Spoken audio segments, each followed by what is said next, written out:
So guys, magre-resurface tayo kasi may natira eh. Actually, na-resurface ko na to yo. Ito, additional lang na plate ito. Parang ganito rin yung ginawa ko. Additional lang to na plate para kumapal, para humaba pati yung thread, para mas malakas yung kapit ng holder dito. Okay.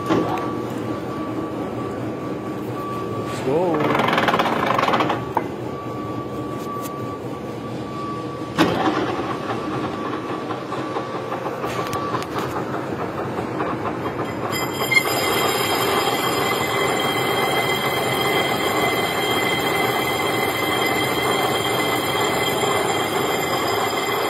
Pasada, medyo chicken face lang, mga laspas na yan eh, para swabe lang sa swabe.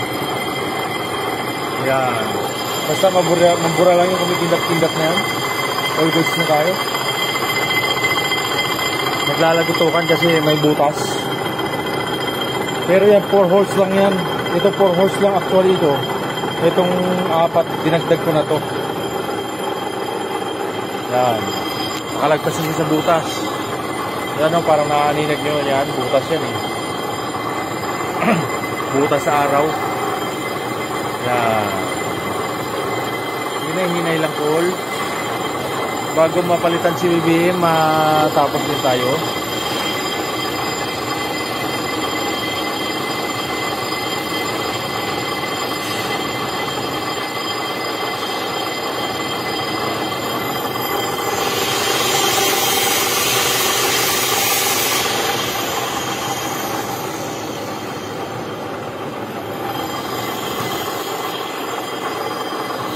Yan, kakatapos ko lang yan eh.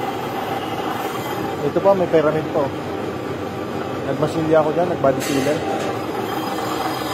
Okay, malapit na. Stop. Okay na yan. Lumaang na. O, diba nawala na yung kumikindat-kindat kanina, nawala na. Yan. Thank you for watching. Bye-bye.